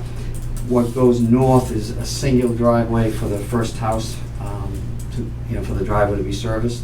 So the first house actually takes off before that first turn point in the driveway. So as this is constructed, stormwater will flow towards the southerly side of the driveway into a crushed stone trench, and that swale will take the water all the way down to a discharge point way off in the back. And you can see from looking at the grading, we start out, Mendel Road is up at elevation 116, and the discharge point of the end of the swale is down at 64. You see there's a 40-some-odd foot grade change.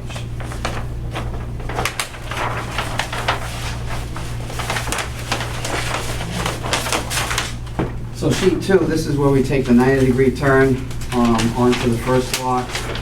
And the common driveway follows the property line running in a south and north direction. And then it veers and turns right, and it ends just as you get to the second house. There are two hammerhead type turnouts. We had one originally here at the end, towards the end of it, and the fire chief requested that we create two. So we have an actual turnout here. So this will be built out 16-foot wide for a fire truck to actually back out and turn and go back. We have two actually hammerhead turnouts. The fire chief did support the project once we made the changes, and have a copy of his memo too to pass on to the board members. There's 3 copies there as well. That was done prior to the Board of Appeals hearing because we knew that question would come up, and it did come up, and we made sure we had the answer. So the driveway running west to east, as I said, the stone swale carries the water out into a large trap rock exit point down at the bottom of the hill. Actually, when you get past the property line of the direct abutter, this is all land that our client owns, so the water will come down and head down further gradient into the wetlands where it should be flowing anyway. As you turn and the driveway runs south to north, there'll be a stone leaching trench along the south side to capture the water and drain it back into the ground, which will be on the east side of that driveway. And then as it makes the turn to run again west-east, there'll be this will be a grass swale on the north side. Water will shed into that grass swale. There'll be some trap rock check dams into a pipe. There'll be a culvert at this location, and then it'll discharge into a plunge basin here, which will fill up and then overflow and shed off towards the wetlands. Everything flows from west to east. There's no change in this topography throughout. It's just some areas are steeper than others. As you look up the page, you're looking towards Perry Hill Road. You can see all the contours. There's a tremendous amount of topography change. So as you get to the end of the common driveway, this is the third driveway to be serviced by it, and that house will be hundreds and hundreds of feet away to the north, developed away from the site.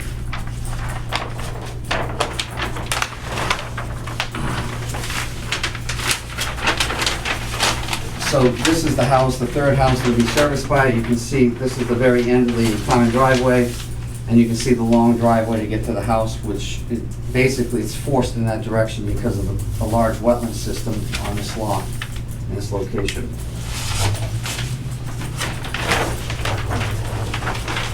So the last sheet has all the cross sections of the driveway because it transitions and changes in design as you're going down the first leg from west to east, beginning at Mendel Road.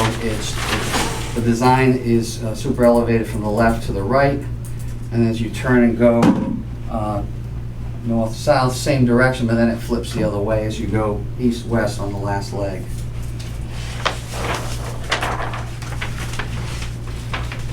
So again, this project has been vetted through peer review, through the Stormwater Board. We have approvals of all activities within the wetland 100-foot buffer zones.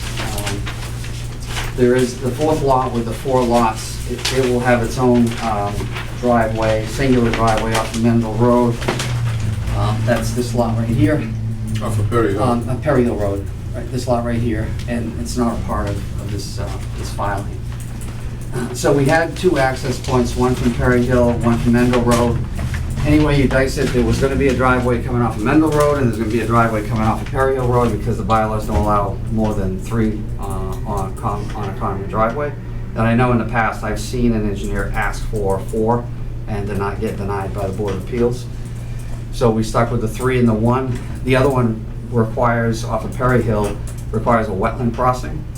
So we minimize the wetland crossing by doing a singular driveway there, and that's why we chose to have 3 come off of Mendel Road, because there are no wetland impacts to this access.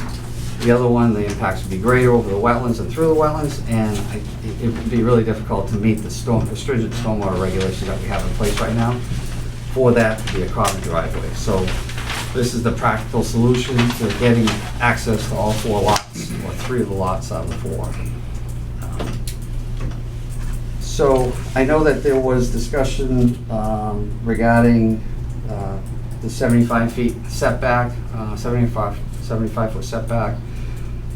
Town council vetted the bylaw as I requested because of the proximity of the common driveway to the existing home to the south. The bylaw is very clear. For whatever reason, it says you can't be, the 75-foot setback from the common driveway is to the dwellings that are going to be served by the common driveway, not to existing dwellings.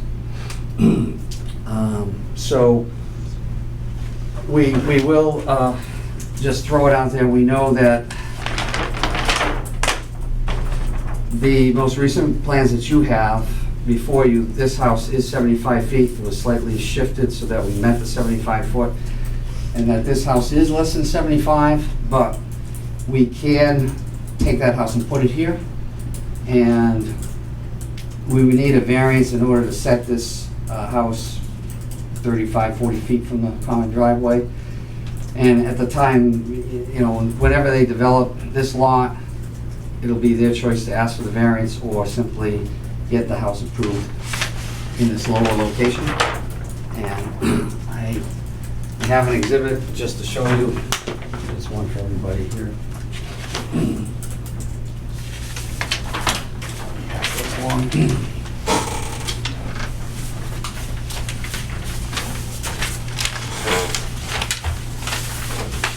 The exhibit simply shows that this is a larger version of that. It just shows that you can take this footprint, this red line or arc is 75 feet from this corner. And the house, all the white you see over here is upland area. That house can simply be shifted down there. It's just sort of an illogical location. And we don't have to determine that now. I'm just showing the board that we can meet the 75 feet for that second house. The first and the third house, there are no issues with the setback from the common driveway. And we acknowledge that either a variance would have to be issued in the future to build a house in a preferred location, but we have an alternative should we not get a variance. But it shouldn't matter really for this board's decision on allowing us to have a special permit or to issue a special permit for the common driveway, which is what we're here for tonight. So that's the presentation. I'd be happy to answer any questions.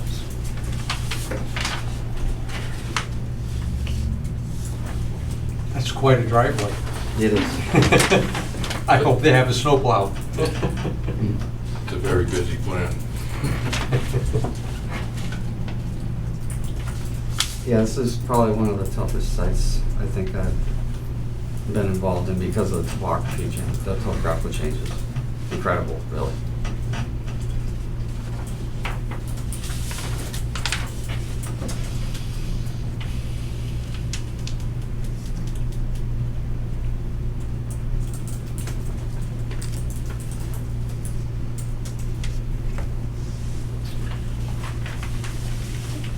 Yeah, the location of that last house, I mean, that's really a zoning issue that you're gonna have to go through either the ZBA or the building inspector to get that. I mean, it's still the whole driveway is a common driveway for 3 homes, one way or the other, which is what we're dealing with right now.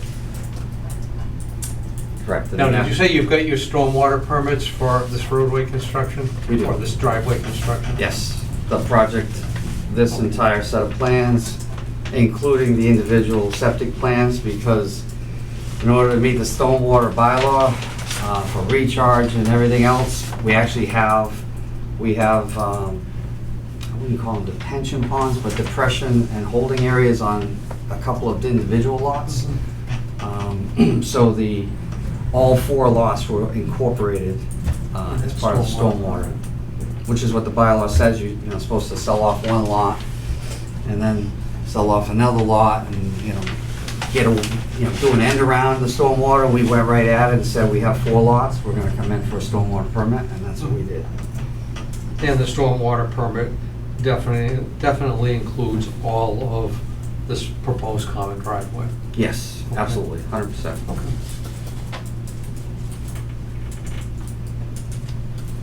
Dave, it's always been an existing drive from Mendel Road? Is it No. in between the walls, so the walls were just there? I can't tell you 50 years ago, but all I can tell you is that we did a site plan design for, I think it would be the prior owner, to build a single-family home, which was similar to what you see on paper, and they carved that driveway out,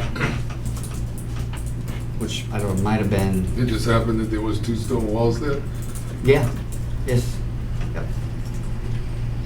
I can answer that question. It was my daughter that owned it. Oh, okay. After us. Okay. So, I'm sorry, I can't remember the yeah, name. that's okay. It's okay. Any other questions?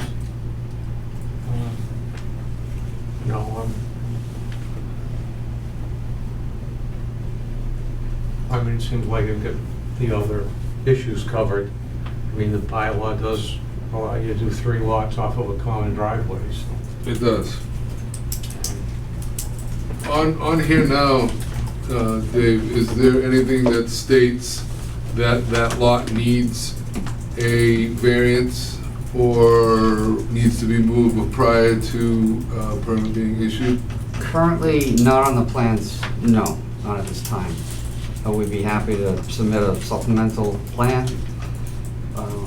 I'm just As a condition. thinking that, we don't have a building inspector at the moment. Mhm. And then, a month from now, we get another building inspector and he's not privy to everything that's been going on. And usually people just go back and look at the plans. And sometimes when it's a busy plan such as this, things get missed. And this way, if it's stamped right on the plan saying that that house needs either a variance or needs to be moved, would be good. I think I would make a suggestion, one way to cover it would be to put in your conditions of approval that, you know, it's recognized that the conceptual house shown on whatever the lot number is would, at, you know, this time require a variance or relocation of the house. Okay. And then it's recorded at the registry. Anybody buying a lot, the lawyer's gonna do a research and see that, you know, there are order conditions attached to the properties. There's a Board of Appeals, a decision, and a planning board decision. Is there some kind of document that will tie the potential 3 owners into maintaining the road and? Yes, they will. We don't do that, we don't do these special permits for common driveways very often. They have to create a homeowner association prior to selling the properties, and that'll be with the deed, provided that they have to, they're gonna be one of 3 to maintain the driveway and the stormwater infrastructure. And the power that might be coming down. The power as well, before it splits off, right? They'll be sharing that as well. There's no town water, so that there'll be wells, on-site septics. So the only utility they'll share is the power. Anything else? Anybody out in the audience like Yeah, to you got me. comment on anything? Oh, you can Robert stay. Howell, yeah, Robert Howland, 141 Mender Road. Okay, I got some questions about the common driveway. okay, Can I, please. Take the podium off. I gotta find this. Well, let me flip the plan. I wanna see the Yeah. off Mender Road driveway. Because this driveway goes the whole length of my property. I'm on the Okay. south side. You're gonna go in 50 feet from the length, height of the road, No, 25 feet? it's 25 feet of leveling, but it's not level. There's a pitch, but it's a Well, I'm moderate just pitch. wondering, because it's gonna be above my wall. You know what I'm saying? The road's up here, my wall's down there. Right, Okay. we're not filling to the property line. There'll be a swale carved out in the landscape on the other side My of the wall. question is, I kinda looked at the bylaws, I thought the minimum width of a common driveway was 24 feet. No, It is. no. Minimum 16 feet for a common driveway. It's 24 feet for a subdivision Oh, road. subdivision. Okay. Yeah. So the driveway's gonna be 16 feet wide. Is this gonna be just, this all drainage all the way down, or is this All the way plant material here? It's stone, it's a stone swale all the way down, the entire length. So all the trees are gonna be removed. Yes. So how far from the stone wall is the driveway? How much area is right here? Well, I'm sure it's not gonna be an exact number because the wall. I know it goes a little bit, it's got a little bit of clip to it. I can give you the answer near your house. Well, you can go with the lot too, I go all the way down. So the stone wall is on the property line by your house. The driveway is 13 feet off the property line near your house and about 11 feet off the center of the wall. Because that's the boundary wall. No, the wall is on their land until you get to a point further down here, and then it meanders onto your property. It's not the property line. There are meets and bounds that define that line. Oh, probably where the hook is. That's now on the property. So this goes back, this road used to go from Gamblers Road all the way to Main Street. And my question is, where's the vault? Vault is How close is the Right here. driveway? Right there. So the driveway's going down, right down the middle of the whole thing? More or less, yeah. It's 8 feet south of that vault. That's the question. Okay. See, I can't get into the water situation because you guys don't, that already got approved. And that's probably could be a disaster by the end because, to be honest with you, it probably could wind up being a legal situation with the town, so. Because what you got here, you got the 5 tower lanes right there. So in real heavy storms, I had to put like a berm right here because I was getting a river into my yard, into my house. So I was concerned about that level and come off the street. So this might actually help you. Well, I'm hoping. Yeah, this might actually Right. help you. Yeah, If you I'm have- hoping. Yeah, If this is constructed properly, which it will be, and it should capture all the water that goes towards your house and send it down the hill. If it's what you just described. Yeah, that should help you. So all now this involves you guys, because you planning involves vegetation, involves trees. Yes, Have you looked at it? To a certain extent, it involves. Right, well, trees. have you looked at the area? I have driven by. I have not Has gone. anybody gone in and looked at the trees? I have not, no. Okay. Well, what's the point of your question of the trees? So, Because this- before you continue, it's private property. Well, I know that, I'm not Okay. arguing about that. Okay, so I don't understand your question. My May question I? is, some trees they don't want taken down. Well, may I answer that? Please. Yeah, go ahead, yeah. So, the planning board has within their purview, if they're reviewing something like what was just presented, they can call for screening and trees and like solar farms, they can propose, they can ask for Okay. more plan. In this particular case, where tree removal, it's the opposite of their purview, it's actually the stormwater board, because if you clear more than 40,000 square feet, you're subject to a stormwater permit. We went to the stormwater board for the whole project, knowing we're well over 40,000 for all 4 lots. And it has been vetted for tree clearing through the stormwater board, which is the proper board. Well, at least I found out I don't own the wall. Not all of it. No. But when you do take the trees down, you're gonna have to take the tree roots out, the stumps. Correct. And that could tip the wall over. There's big trees down there, I mean, they're under the wall, the roots and everything. So when you take the tree down, and now you gotta build the swale, you're gonna have to take out all the stumps. Well, the center line of the soil will be away from the wall. We're not building it right up to the wall. Yeah, okay. Which, I know it doesn't bother you I mean, guys, if there's it's a just, tree, it's just a roadway. if there are trees right on the edge of the wall, they can probably remain. Well, I hope so, because that's just me.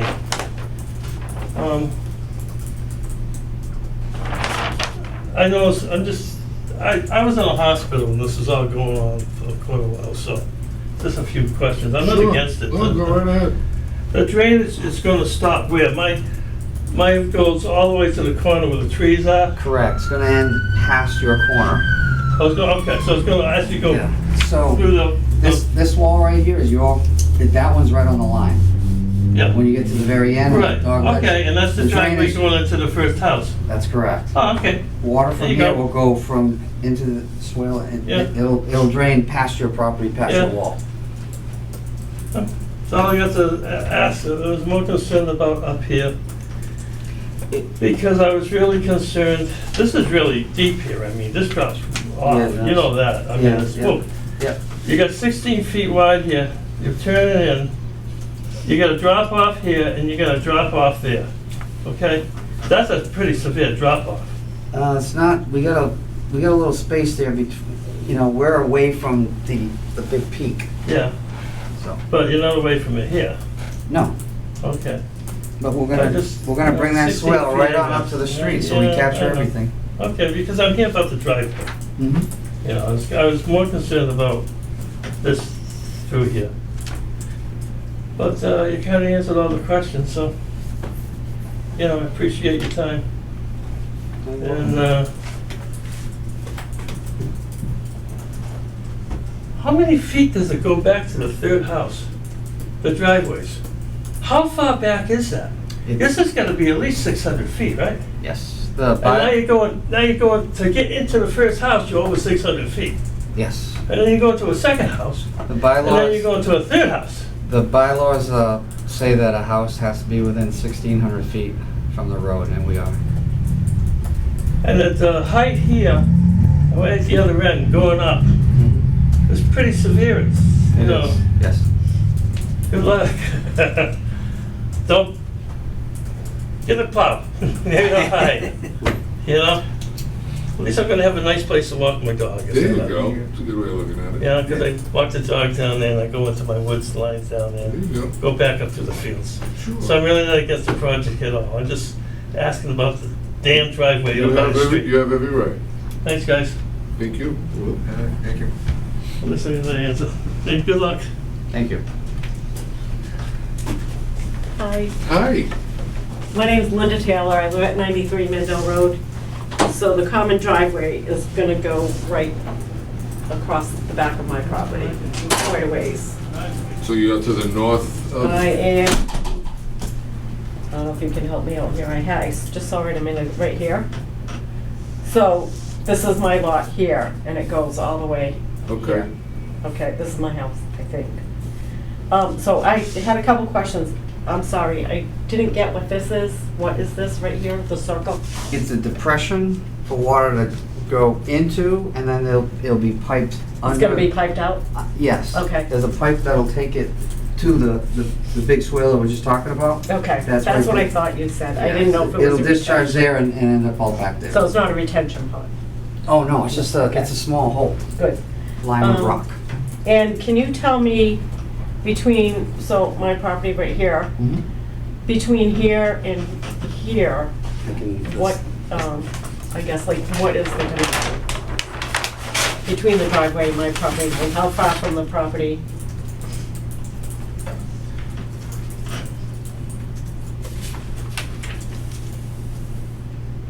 Well, it's gonna be slightly more than 8 feet, right across this whole stretch. And then it pulls away on the corner, and then pulls away on this corner.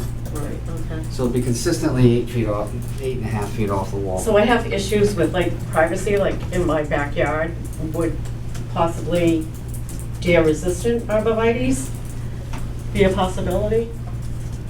Like just behind my house area? Because originally, when I came to the last meeting, I asked why couldn't the driveway just come over here? And you were saying it was a larger expense. Dave, that driveway's almost 600 feet from Mendel down. Mine is 800 feet. And your property's all cleared on, all the way from Mendel, all the way down to 600, 800 feet? It's, It's clear property, there's no woods? there's woods behind my house a little bit, but in the summer, in the winter, you can see right back there. It's all like brush that dies off. So that was like kind of my concern. You know, maybe looking at it once it's developed, you know, I don't know if that would be something in the future. Like I said, in the beginning, I had asked, I think it was one of the meetings a year ago, that if it could have extended down, but I guess there's ledge and things like that down there, like a lot of big, huge boulders. Well, it's, So it wasn't so close to my property line, is what I'm saying. there really only are the two other, there's one other, you know, alternative, and that is to take this driveway and put it down within the buffer zone of the wetlands. Right. And then once you do this, we gotta get through this lot, so it would make that lot not viable. And that there, So I'm asking for arborvitae's. I can't commit to something that's not mandated under the bylaws. Okay. I can Oh, talk to okay. my client and mention if, when they open it up, if it's too open, if he wants to consider that, but I can't commit to And that. unfortunately, we can't enforce that because it's You not. can't either? No, it's not part of the bylaw. As long Okay. as they're within, I think, what is it, 5 or 6 feet off the property line? So it's 8 feet. I think it's Like 8 feet. It'll be Is it 8 feet. Yes. I'll walk out there tomorrow and. As long as they're 8 feet off of your property line, whether brush or whatever grows in there, that's up to them. But there's, to the best of my knowledge, there's no stipulation that says they could put regular nice grass and have it mowed. There's, like, we can't enforce what they put on their property. Okay. I will say this, I mean, when you open up properties that, in the wintertime, you can see quite a ways, right? Right. Once you give sunlight to an area that has been deprived of sunlight, you'd be amazed at the vegetation growth that comes in, especially right where the sun hits it. It's Right. incredible, so I think. It is a little bit open now, because they did clear quite a They bit. did clear, I'm not sure, I don't recall, like, how far up towards that property line, but, yeah, they did, Yeah, they that were. lot is opened up It was a little already. bit, the house was gonna be built a little bit to the, it was, like my house is here, it was gonna be over here, Mhm. but they did clear a lot. Okay, I have one more question. My question is, I was notified by certified mail a year ago about Mhm. this meeting. I've never Not- been, Not this meeting. not this meeting, I'm Right. sorry, the original meeting. It would have been the Board of Appeals. Okay, right, yeah, it was, but anyways, my question is, you met with conservation, you met with Mhm. other planning boards, I never received notification. Did they not do that for all of them? We, I didn't even know about this one. Somebody happened to see it on Facebook and sent it to me. I found out about this today. It's certified mailings. Yeah. Everyone within 300 feet of the project is notified by certified mail. so, so like to answer your, abutting. I'll take your answer in 3 parts, your question in 3 parts. The Board of Appeals, the the town notifies people for the 300-foot radius, not the applicant. Okay, so- I did get the first one. Well, the first one could have been conservation, I'm not sure. It wasn't I don't know. conservation, it was Okay, Bobby so- Brown, Jeff White. Okay, so that would have been Board of Appeals. Mm-hmm. Then the conservation, when we filed with conservation, and we did it for stormwater, as soon as we file the application, the clerk requests that we give the white slips right away to prove that, and then she matches them up with the certified abutters list from the town. And then when we go to the meeting, we give them the green cards as well. So we're checked on every single step of the way. There's no way I can just say, yeah, we notified them. We have to give the proof before we even get to the public hearing. Would you be John Taylor? Linda Taylor, 93 Mendel Road. Somebody who signed this card. They came back. That's 59 Perry Hill. Okay.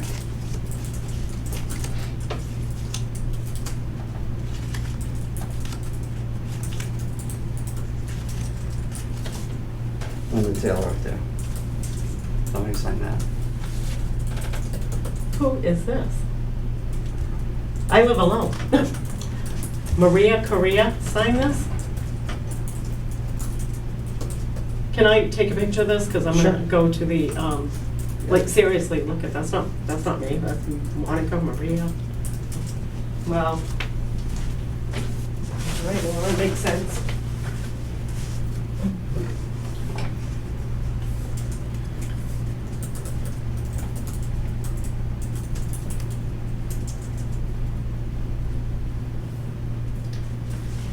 Thank you. You're welcome. I apologize, I never got it.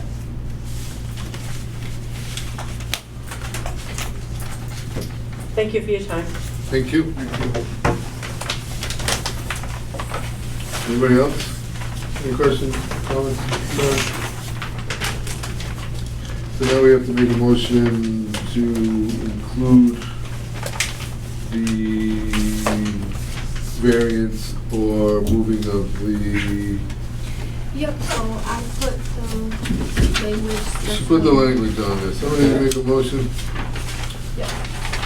But the plan date, are we revising the plan? I was hoping you could do it under a condition Just- because the decision will get recorded at the registry. The plans don't get recorded at the Right. registry, so Fine. it's up to you. Fine. Okay, yeah, then the plan date is correct, sorry, just wanted to check. Make sure we got the right plan date. Is it 6/12. 6/12? Make a motion that one special condition recommended, relocate the lot, the single-family house lot 18H to comply with the 75-foot setback required or obtain a variance from the zoning board of appeals. I second that. We have a motion to approve the common driveway with the one condition. We have a motion, we have a second. All in favor? Aye. Aye. Thank you. Thank you for your time. Can we just have a motion to close the public hearing? Yes, thank you, and we should have did that before we made it. Can I get a motion to close the public meeting? I make a motion to close the public meeting. I'll second it. All in favor? Aye. Thank you very much.